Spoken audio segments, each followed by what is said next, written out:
and staff and members of the public, members of the press, good afternoon.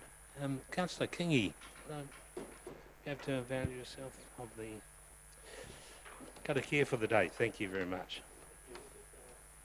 See everybody back this year. Happy New Year. Whakataka te hau ki te uru, whakataka te hau ki te tonga. Kia mā kine ki uta, kia mā taratara ki tai. E hia ki ana te ātākura, he teo, he hoka, he hauhu, haumi e, hui e, tai ki e. Thank you, Worship. Good as gold. Thanks, Councillor Kingy. Just before we set off, I'll just have a slight departure from proceedings, just to give a bit of a state of the district or state of the nation. I remember one of former Prime Minister Sir Robert Muldoon used to do his Rotary speech in Orewa. Some of us of that vintage can remember Hatfield speech, but just yeah, as I said, welcome back everyone, and congratulations, obviously for surviving the summer so far, and especially the councillors who completed their first year prior to Christmas. So and thank you so much for all your contributions so far. Summer's been great. Retail spend is good from what we say. DGLT were in earlier, tourism operators reporting good numbers. February, March though will be challenging, as we know, without the international spend.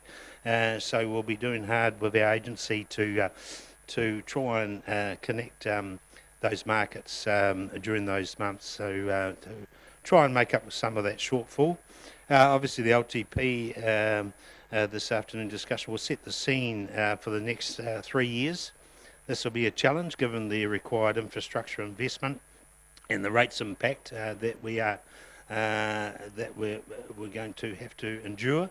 But I'm sure collectively we're up for that challenge. Also a big year determining the future of local government when it comes to the Three Waters reform, which could change drastically some of our operations, and we look forward to seeing what the final result is of that, but it is a major departure, having been here a number of years. What the government is suggesting there is going to be, could be possibly quite transformational for this council to our advantage, or perhaps the other way. So we'll watch with that with interest. The must-dos for myself and the council this year is to get that town centre upgrade continued with in earnest. The airport development must progress swiftly, which it is at the moment, to have that new terminal bright and shiny. The new council admin building, we've been talking about it, I feel, for a number of years now. Obviously, since the other one was demolished, we must decide, we must move on and get that done. And we owe it to our staff and to our people out there to be all under the same roof. Continue with the Turangi expenditure is preeminent in our LTP, so we must continue with that, progressing that particular town, and also Mangakino and Kinloch. That personal, a council thing, the 5 Mile Bay situation has been going on, I feel, long enough now, and it must be resolved in fairness to all parties down there at 5 Mile Bay. So we are working through that furiously behind the scenes, so we'd love to see that resolved within the next few months. So you know, as we say, onwards and upwards, and look forward to this year being being productive and being been an exciting one for all. It's going to be, and sort of whether we ever call post-COVID times, but certainly extraordinary circumstances that we face ourselves in. So yeah, let's get on with it, and looking forward to it. So thanks very much. Thank you, Mr. CEO.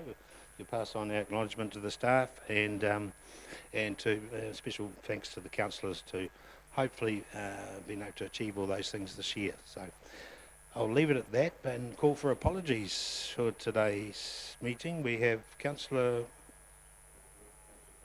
Park and Councillor Boddy. Yep, correct. Could I have a mover, please, for that? Thanks, Councillor Taylor, and seconded by Councillor Rankin. All those in favour, please say aye. Aye. Against? Carried. Any conflicts of interest pertaining to the items today? No. Right, so item number 3 is a confirmation of the minutes of the ordinary council meeting on the 15th of December 2020. Any points of clarification for those minutes? No? Okay, could I have a mover please for those minutes? Thank you, Councillor Truman. Seconded by Councillor Westerman. All those in favour, please say aye. Carried. Sorry. Oh, do you have a query? No, that's all right. No problems. Oh, late for the meeting. Oh, okay. No, that's all right. Yeah, no, I'm sure that's okay, is it, Shane? Yeah, good. Thank you. 4.1 is the Three Waters maintenance contract, a 2-year extension. Mr. Kevin Sears. Good afternoon, Kevin. Good afternoon, all. So I forgot to acknowledge the people externally out there in the world, big wide world. They're all online, are we, Lisa? Cool. Thank you. Kia ora to everyone out there. Thank you, Kevin. Good to see you and Happy New Year. Thank you. Good afternoon. Just here, obviously, to present this paper for the extension of the Three Waters maintenance contract for a further 2-year period, and also for an increase in the total value of the contract. I'll take it that you've read it, but there's a few things that I just want to cover that maybe I didn't explain very well. First off, Dennis Lewis presented, did a little presentation to you, I believe, at the end of the last December meeting, and so this is the paper that follows on from that. That's right. I mentioned in the paper here that Downers, the current contractor, have had an acceptable performance.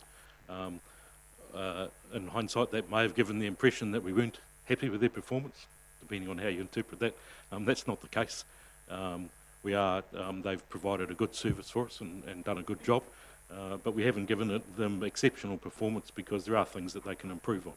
So things like they could be more proactive in some of their services that they provide us, and these are the discussions that we're having with them, and areas of supervision of their own staff. They could be a bit more proactive with that as well, and so there's some things that they can improve on, but overall they've delivered a good service to us for 5 years. I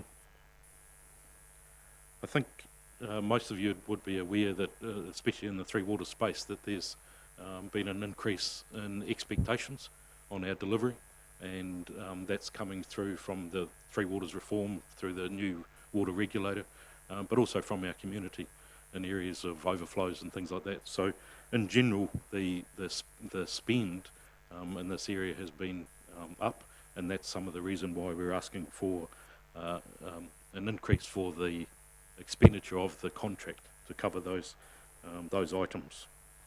And I've highlighted in there some of what those added expenses are. You may have noticed there's about $1.6 million that we're saying in those increased expenses, but for the current year it's sitting at about $2 million, so obviously about a $400,000 difference.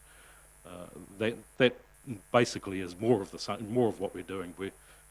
This year we've put a lot of work through the contract around raising manholes, which is a result of our SLRAT work, the sewer overflow reduction project that we've got. And so as that progresses around the town, we're finding that there's a lot of manholes that are buried, and approximately at the moment about a third of manholes are buried and have to be raised. So that is a renewal cost, and at the moment that's all going through this contract. I believe I owe you an apology that I left the word draft out when I referred to the LTP. It hasn't been approved yet, so obviously the budgets that I refer to in the LTP are still in draft, and obviously still waiting for your approval. But saying that, the increased expenditure that has been asked for in the contract is all included in those draft LTP budgets. And I guess last off is just the philosophy that we've taken to put through this contract a lot of those smaller renewals items as a result of investigation work. We believe that it's the most appropriate way to deal with those, that the contract is there in place and that the rates are set under the contract, and we can get that work done under these rates. If we were to go out to the market to do that work, we would without doubt have to be paying more and so for the same dollars we get less done. So we feel this is the most appropriate path forward to continue to do that. The other thing, I guess, is just our expectation around the additional work, the additional 1.6 million on average per year. We expect that to continue for the next 2 years period, simply because of, or mainly because of that work that we're doing in the overflow reduction with the SLRAT. So as we're progressing through the town, as I say, we're discovering more and more. That project, we divided Taupo up into 3 different areas, the critical area being the 20% of the town right beside the lake, which is our highest priority, and we're visiting all of those sewers with the SLRAT every year. And then as a second priority, the next zone back, we're doing 50% of that every year. And then as we can, as we work our way through that and resolve a lot of the issues with the manholes and that sort of thing, we are expanding that back into the last part of the town, which was obviously the furthest away from the lake, but then also looking to expand that program into other towns, other communities in the district. So just lost my train of thought there.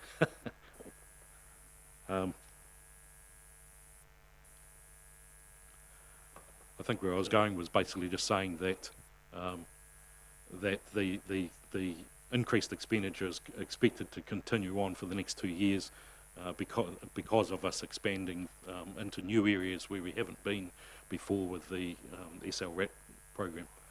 And so therefore we're expecting that to stay up for a couple of years, that expenditure. In that 2 to 3 year period, we'd probably start to expect to see that start to come down again, because we would have progressed right the way through Taupo and through into other communities as well, dealing with a lot of those issues, the raising manholes, etc. And so those issues will lessen considerably in future years. So open the floor to anybody. Any questions? Okay, thanks very much, Kevin. Any questions, Kevin? Councillor Leonard. I don't have a question, Kevin. I guess I just have a couple of comments that this is actually at the core of council business. I appreciate what you've put forward to us. The infrastructure needs to be upgraded and the spend needs to be increased. And it's not just a district-wide issue, it's actually coming through from central government. We now have new legislation that we must adhere to, and the costs are going to be significant, and I believe this is just the tip of the iceberg, what we're being presented with today, but we have to make moves in the right direction. Thank you for your report. Thank you. Thank you, Councillor Leonard. Councillor Williamson. Thank you, Kevin, for that. In fairness, you do actually mention the draft long-term plan in the budget in the second sentence, second paragraph. So let's off that one. Let's endorse, Kylie's comments as well. You mentioned obviously some of the central government's 3 orders reform money. That's sort of the money we've already obtained in the first tranche, or even possibly going forward in the second tranche. Obviously, notwithstanding some of the changes coming forward in the next couple of years with the reforms and ownership of assets, etc. So that's obviously encouraging as well. Yes, to come off that budget. Yes, part of it would be part of that budget. Yeah. Thank you. I've tried to avoid using the word budget for the contract, because I think sometimes that can confuse the situation with our budgets, for the council. So I've tried to refer to expenditure, but yes, the expenditure could lower because of that. Cool. Thanks, Kim. You mentioned manholes. So where the actual landowner has covered over them, or whether they've done it on purpose or not knowingly, you're lifting them at 100% council expense, or is there a partnership with the landowner, or how does that work? Generally, it's at council expense. Yes. Often because it's very difficult to prove whether the current owner was the culprit, if you want to say that, the person that buried it. And more often than not, what happens is that somebody's bought the property, it's been buried, and then it's been sold on again, and the person that actually currently owns it often isn't even aware that there was a manhole on their property. Okay. So no, we haven't tried to recoup costs from owners. Yeah. Yeah, okay, no problem. I just thought I'd ask the question, you know, just to, you know, whether that could, you know, possibly could be give them a bit more lawn and that sort of thing, but will make it look better. But obviously, you monitor the situation, so that's cool. Very good. No other questions, I think. And just, you know, thank you for endorsement of Downers. Yeah, I notice they sponsor quite a bit of stuff around town as well, and obviously their staff contribute to our various clubs and that. So I'm glad that you were very happy with their performance, and great that you're working on various improvements too. So it's truly appreciated to you and your team. Okay, we have a suggested recommendation there. Do we have a mover? Worship, I'm prepared to move that. Thank you, Councillor Williamson, seconded by Councillor Guy. The 1 and 2 there. All those in favour, please say aye. Those against? Carried. Thanks very much, Kevin. 4.2. It's not yours, it's Michael. Okay, Kinloch wastewater treatment plant upgrade. Construction works. Mr. Michael Cordell. Good afternoon, Michael. Good afternoon, Mayor and Councillors. Nice to have you here. Happy New Year. Happy New Year. Yep, seems a while ago now. Yeah, it does. Sorry. I'll take the item as read. However, I will take the opportunity to talk through a few key points because it's quite a significant project and there's a lot to cover. So I'd just like to say, start off with, we need to say the Kinloch wastewater treatment plant is in need of an upgrade, and that upgrade needs to happen now. Kinloch's growing really fast, and the treatment plant is now being pressed really hard with the amount of waste it's receiving. So it's at capacity, and over the summer peak period it struggles. We've had formal warnings and abatement notices from Regional Council for the site. We've gone some way to address some of those concerns with the recent irrigation work that's been completed in the golf course and is now operational. However, as the flows continue to increase to the plant, the treatment quality performance of the plant gets really pressed. So maintaining compliance will be difficult going forward without an upgrade. So in this project, we've, as you've seen in the paper, only had one tender. So I'd like to talk to that. We ran an ROI process, which is registration of interest, where we shortlisted 4 companies to tender for the work. We engaged with them quite early, had them all to site in October, it was. And they were all engaged and keen to tender, but I guess as we approached the period of tendering, contractors started to fall out as they picked up other projects around the country or didn't have the time to tender because they're busy tendering so many other jobs. And that's basically where we landed, with it receiving one tender from Spartan Construction. So Spartan Construction, I guess, are known to us. They completed the Taupō wastewater treatment plant upgrade 2011-12 for us, which is a significant piece of work. They're well respected as a contractor that delivers these medium-sized wastewater and water projects in the Waikato area. And they've recently completed the Rotoiti-Rotomā wastewater treatment plant upgrade, which is a membrane plant, similar technology to the one we're proposing at Kinloch. So they're well suited to do the job, and we've talked to them over the last few weeks about their capacity to deliver work program and resources, and we feel they've got that in hand. So because we only had one tender received, that makes it difficult to judge the value of this tender. So we have our engineer's estimate, which is done by our design inspector. The estimate was 12.2 versus Spartan's tendered price of 9.4 million. We also engaged a quantity surveyor to price the tender documents as issued, and they returned that price to us on Friday at 18.7. So 18.7 million. 18.7. Yeah. So they.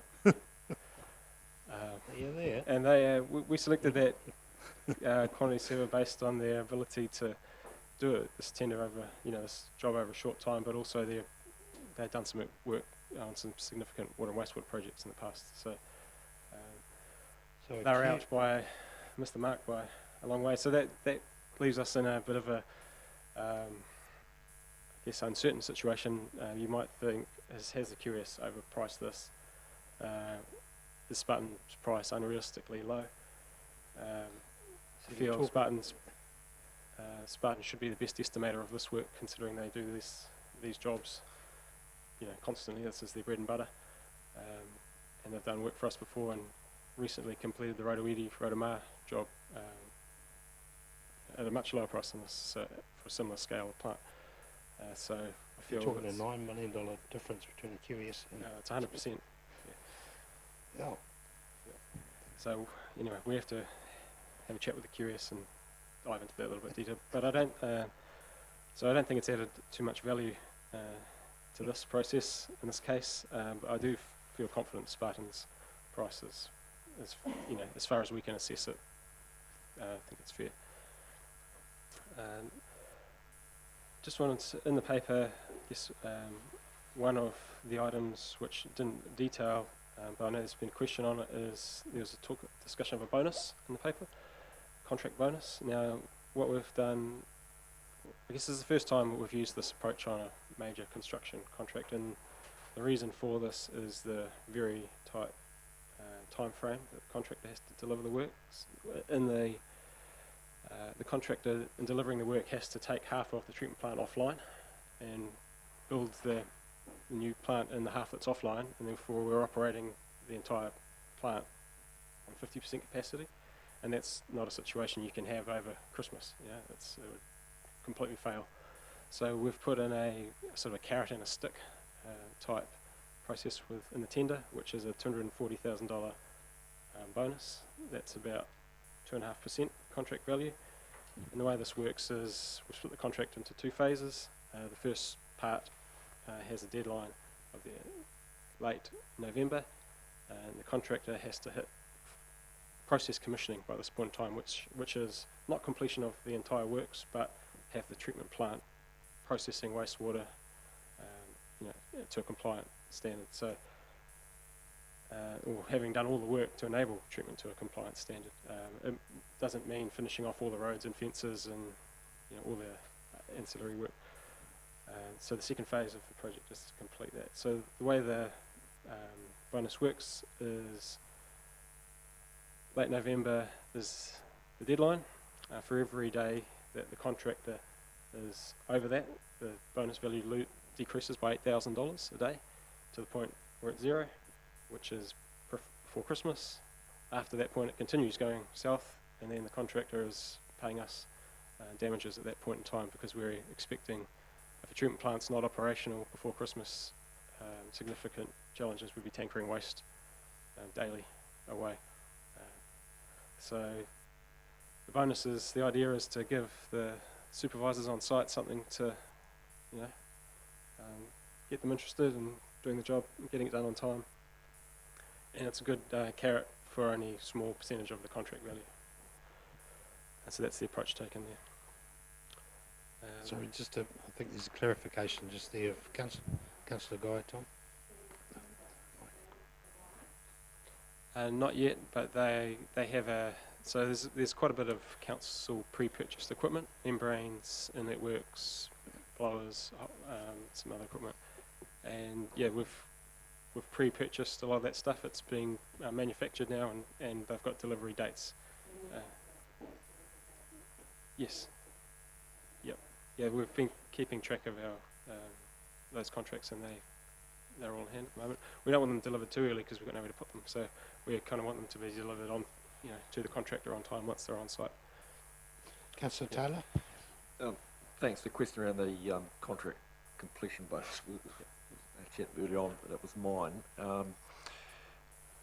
They've got a proven track record, and you're quite confident they can deliver on this, because 100%, and even that on the 12 million quoted here, that's a huge discrepancy. Yes. If I was building a house, that would give me some nervousness. Yeah, I guess it's the complexity of estimating. Estimating doesn't seem to be very strong across the whole industry. So, and we look at, I guess I was going to touch on this a little later, but I'll talk to it now, is the pre-design estimates, which we set our budgets based on. They significantly lower than the post-design estimates, and there's a few reasons for that. I think, generally there's been some cost increases. I think the complexity of working on a existing brownfield site versus some of the greenfield sites, which has added some cost, and also just the tightness of the construction market.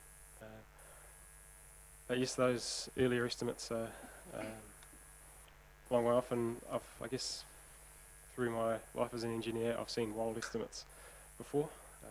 This isn't the first time. But yes, we need to talk with the QS about how they've got to that price, and hunt for where the major discrepancies are. So you're saying, like, our own engineers' estimates, like done last year or whenever, Yes. it's quite a bit less than 9.4. So we had two different pre-design estimates done a year, 18 months ago, which formed our budgets, which are obviously low, and we're having to look to increase these the LTP draft budget to cover this. The engineer's estimate done by Becca, who are the designers, was 12.2 million for the job. Yeah. I'm talking about previous. Yeah, the previous ones were. 7 or 8 million. Oh yeah, I've got those numbers. I can look at those. That's right. Just Yeah, ballpark. much higher. So once you strip out the things such as design and project management, we're talking 7-8 million, 6.5 to 8 million with the previous estimates. And now we're Okay. Councillor Williamson? Oh, you probably, thanks, you probably answered the question, Michael, but with, obviously the definition of unforeseen, you don't know what you don't know, but $500,000, what would be a likely unforeseen, apart from, worldwide scene, so whatever. sometimes you have things such as ground conditions. You don't know what you find until you dig sometimes. That's often one in an area that you've assumed might need a certain level of dig out and recompaction for a structure to go on, might need another metre or two or some extra compaction to go on. Maybe as they build through the contract, they realise the contract documentation may have missed something which they haven't priced, and then hopefully the documents are good, but Becca has been under pressure to get them out on time, so there's often unforeseen things that pop up. It's interesting. The quantity survey comes up with 80 million, Yes. and they're at 9, so hopefully they haven't missed anything. Councillor Westman? Hi, just a query.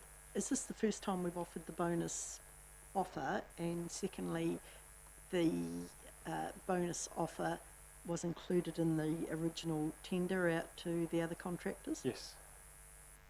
Understood? Yes, for both. Yeah. No, the feed. I mean, before Christmas, we had one contractor initially pull out, saying they had won too much other work and couldn't tender. So at that point, I took some time to ring around all of the other tenderers and try and motivate them and encourage them to put tenders in. The feedback was basically they, apart from Spartan, who obviously were committed to tendering it, the other two were couldn't tender in the time available because they were tendering too many other projects at the time. So they didn't have the capacity to resources to put bids in, and they'd asked for extensions out through till February to price. Like given this very tight construction window we've got, an extension of that tender period out till February is just squeezing the contractor at the other end even more, so we felt we couldn't do that, and we knew we had a good contractor that was going to put a price in. We really didn't have a choice but to carry on. Sorry, Mike, how many wanted to extend it out till February?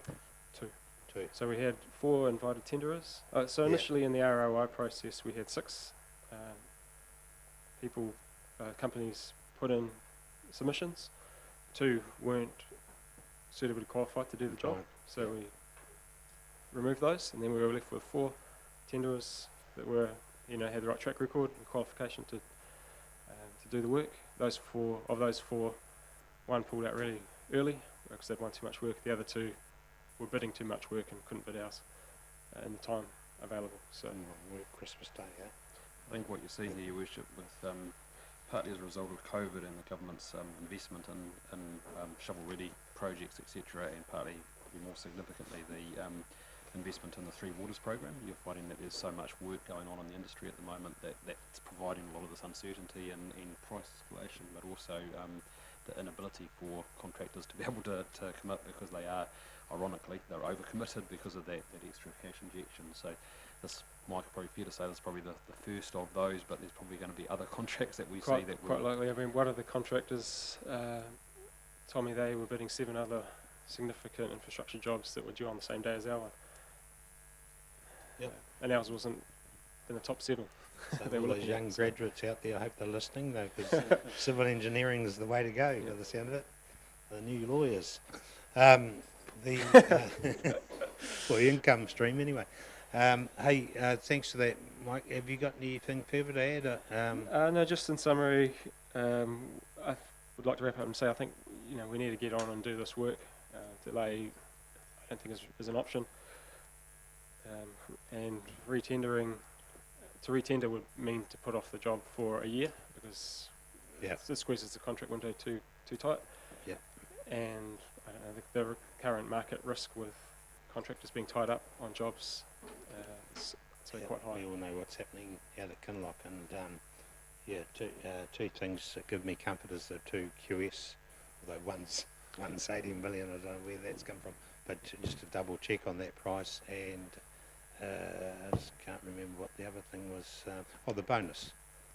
Thank you for being thinking outside the square on that one too, because you might not have got any prices on the night, but makes sense because Councillor Guy, I'm sure, will be monitoring the situation, or her clients will be anyway, constituents will be. So as we know, we need this plant in pretty quickly. So thank you very much.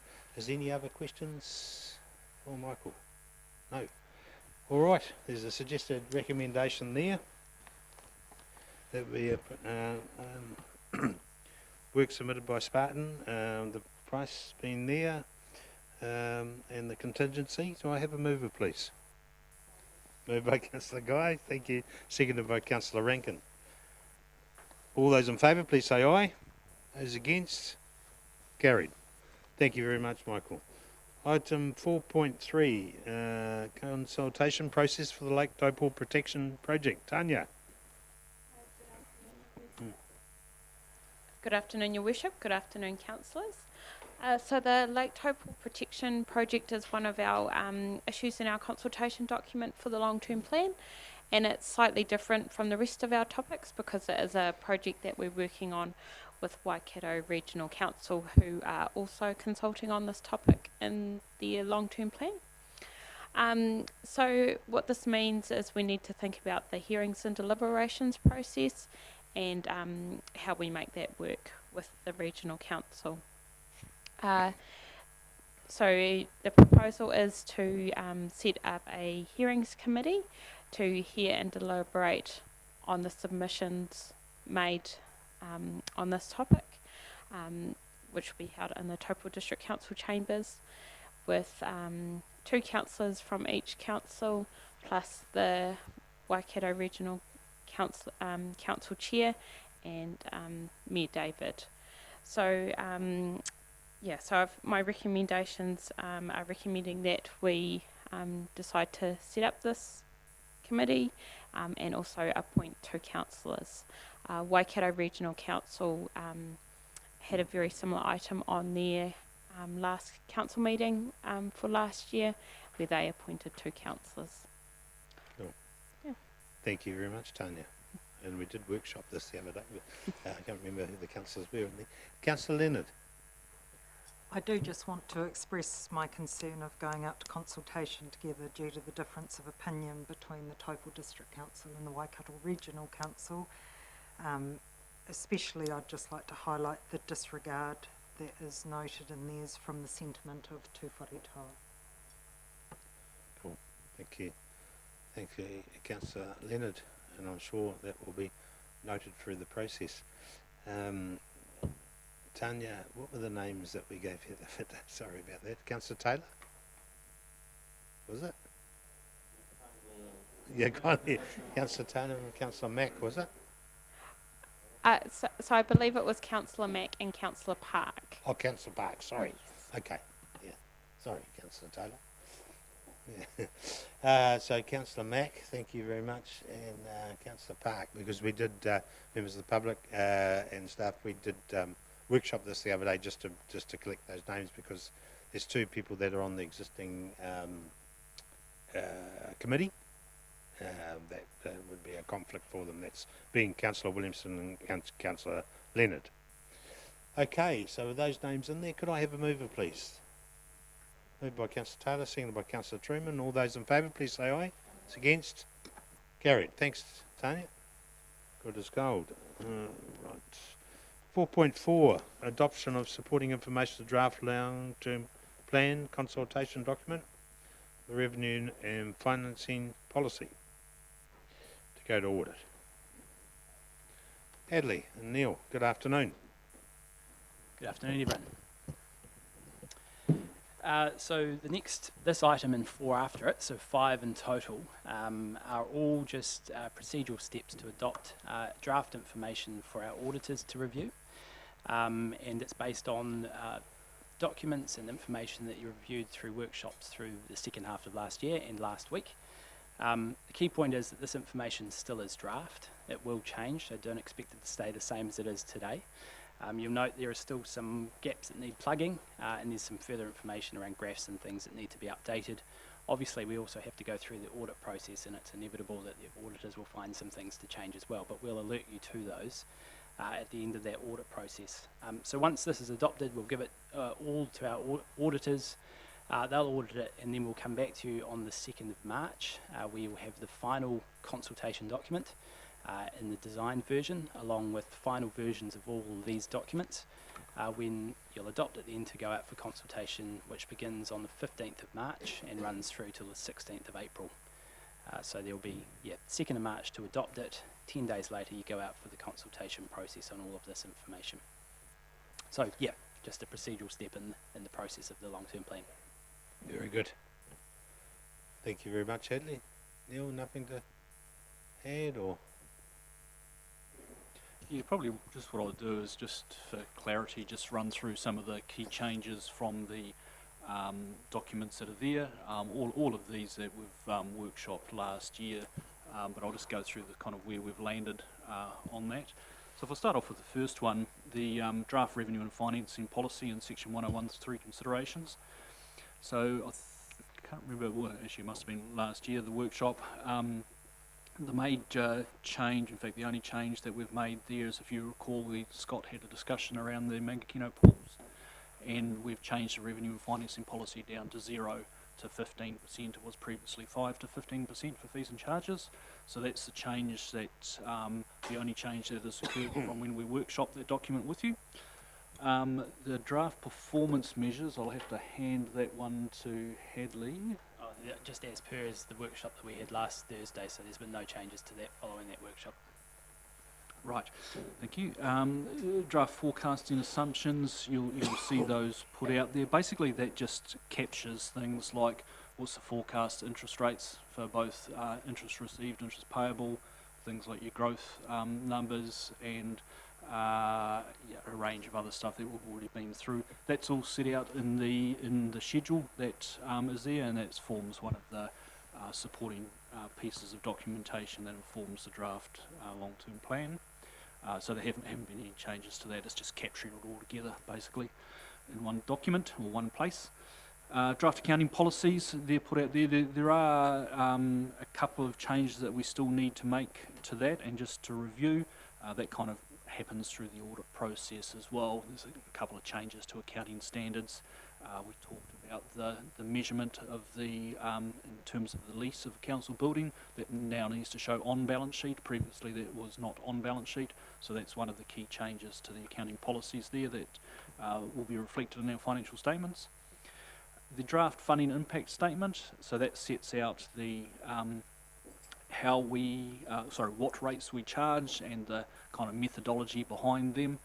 The key change in there is obviously the district water proposal. Previously, as you know, or currently I should say, we charge on a per scheme basis. The main change there is going to a district-wide basis for water. Yeah, so that's the only change in there off the top of my head. Draft financial strategy, that's pretty well as we workshopped with you. Where we landed on that was in terms of rates increase metric, LGCI plus 2.5%, we've carried that through, and 2.25% for debt to revenue metric there. We've just changed a little bit of the wording in there. You'll notice at the start of the document, we kind of break it down into the past story and then the future story. That's just to give a bit of flow to the strategy, as it were, or we hope it does. That's the intent. So that's the key changes you'll see there. And then we just need to repopulate some of those graphs that are in there, the graphs that are currently sitting in there. And anything you see in yellow in any of these documents, that means we've just got to update with the final numbers that happens through the audit process. That's the key ones there. Infrastructure strategy, I'll throw that to Hadley. Yeah, again, no changes at all to that since we workshopped that with you last year. So yeah, as is, you'll see there's no further changes. Fees and charges. Similar to fees and charges, so obviously we had those couple of minor changes that we discussed last week at the workshop, but yep, they've been reflected in those fees and charges that you've got in front of you there. And that kind of, and then we finish up really where we land there on the draft financial information. Probably what I'll just need to walk you through a couple of things there, and kind of firstly, I suppose, apologies obviously for the late sending out of all this stuff. As a team, by crikey, we've been scrambling to get this stuff ready, I can tell you, but we're actually quite impressed we've even managed to get it here today. So so apologies for that, but you know, we are probably one of the earlier ones in the country, to give you some comfort there. I know there's a heck of a lot of councils that are way behind where we're at the moment, so I think the team's done extraordinarily well to be able to get it to this point today. In terms of where we left you last year, in terms of where the rate increases were going to land, you will recall, I won't speak to them now, but you will recall the range of numbers that you discussed in this chamber that you'd be happy with, and we said, yeah, we think we can go away and work with that. You'll see in what we've presented to you there today in a draft, emphasising the word draft, long-term plan, year 1, 6.49%, year 2, 5.82%, year 3, 4.58%, and then kind of in the mid-2s from years 4 onwards. So we hope you're comfortable with where we landed there and your instructions you gave us last year. So that's where we've landed in terms of the rates percentages.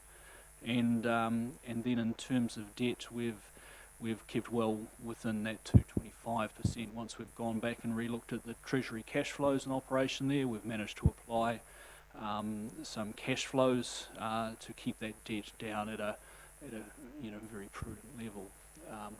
So I think that in summary, that's where we landed. Happy to take any questions on that. Thanks very much, Neil. Hadley, any questions?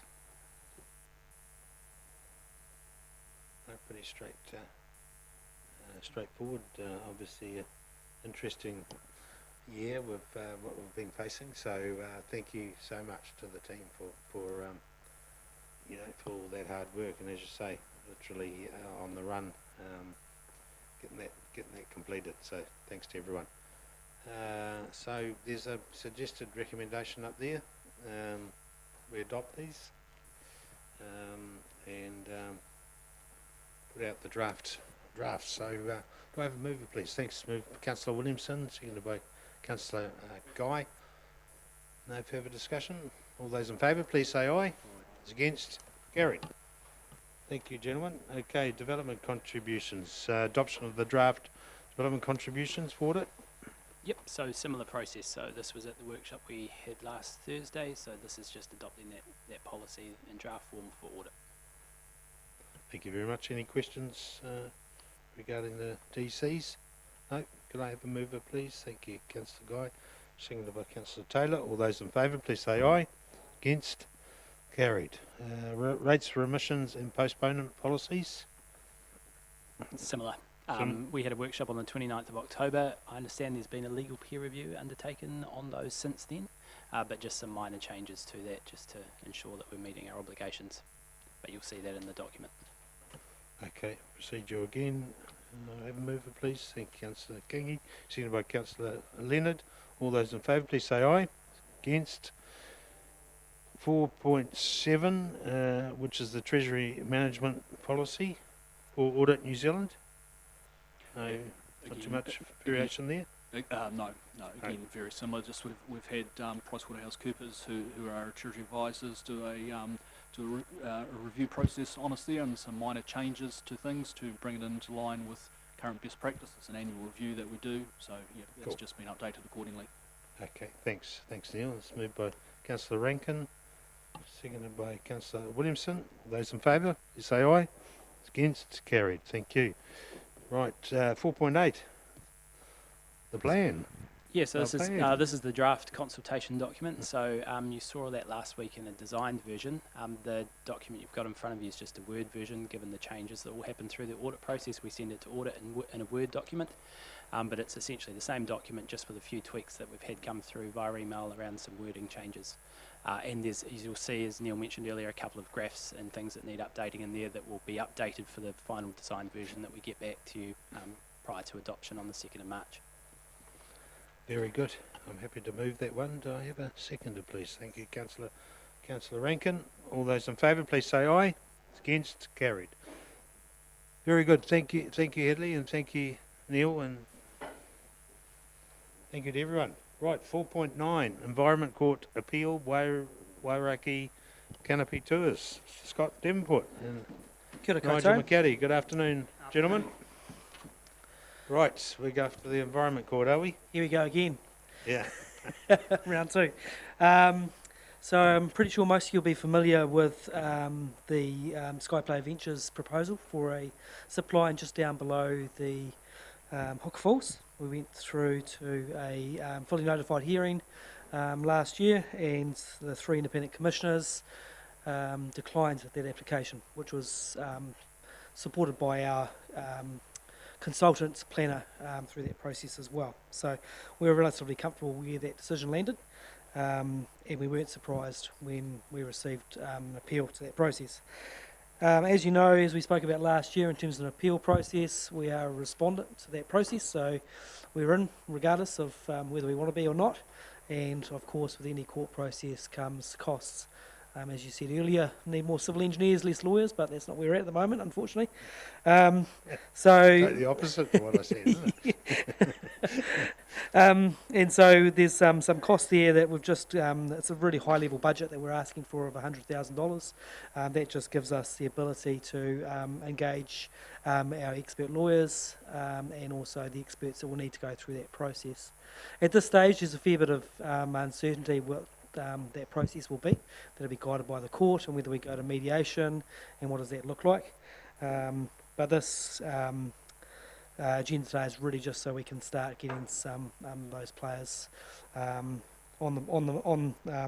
our books in effect, and we'll be continually coming back to you and having conversations about where that process is going, seeking direction through that process. I think it's fair to say through the hotel process that we have learnt from some of that in terms of communication with councillors. We don't want to get you back in a similar position through that process, so we will be having plenty of conversations and detailed discussions through that process to hopefully avoid some of that angst that occurred through that. Awesome. Nigel, did you want to add just before? Just going to let you know in terms of where we are in the process. So this Friday, the period for interested parties to join closes. So we're expecting, particularly those parties that are either in support of or opposed to the council's decision will join, and then the parties report to the court on the 19th of February, and from that date there'll be some decisions made by the court about mediation or whether this goes straight to a hearing, etc. Councillor Taylor. I was going to say thanks, Scott, for that introduction, because that answered the question I was about to ask. Although this is completely different to the hotel, this is likely to come across our radar as elected representatives because of the sensitivities around this. So thank you for that. I just request that we do keep in the loop on this all the way through. So I'm supportive of the motion, so thank you. Thank you. Any other questions or queries? Obviously, we've got to use experts or consult. You guys can't do it yourselves, or your teams can't do it, can you? Technically, you can't do it anyway, can you? Or Yes, we can. It's more just about we've only got one Nigel, and he's already quite stretched. This is RMA. Pardon me, RMA evidence, particularly through the Environment Court, is technically quite challenging from a legal perspective, and we know that they will challenge us in that legal space in terms of the council that they've got involved. So it's really important, one from a case management day-to-day perspective, that we have somebody that's dedicated to that job to keep us on track, but also we can lean on if we get into those really sort of tricky legal challenges. So, and the same as for the legal experts, the landscape experts, which this will touch on quite heavily. We don't have that in-house experience. And same with planning. We'd generally stick with the consultant that was involved all the way through that process initially for that hearing process. So, and if we're successful or whatever it is that the result is, which is there able to receive? Are we able to claim funds? Claim the expenditure, or how does that work? Yeah, the court has a wide discretion in the Environment Court to award costs, but that'll be a decision made at the end of the process. So there's no hard and fast rule like there is in other civil proceedings that generally the costs follow the event. It's just looked at the end, and the judge receives submissions and makes orders. Yeah.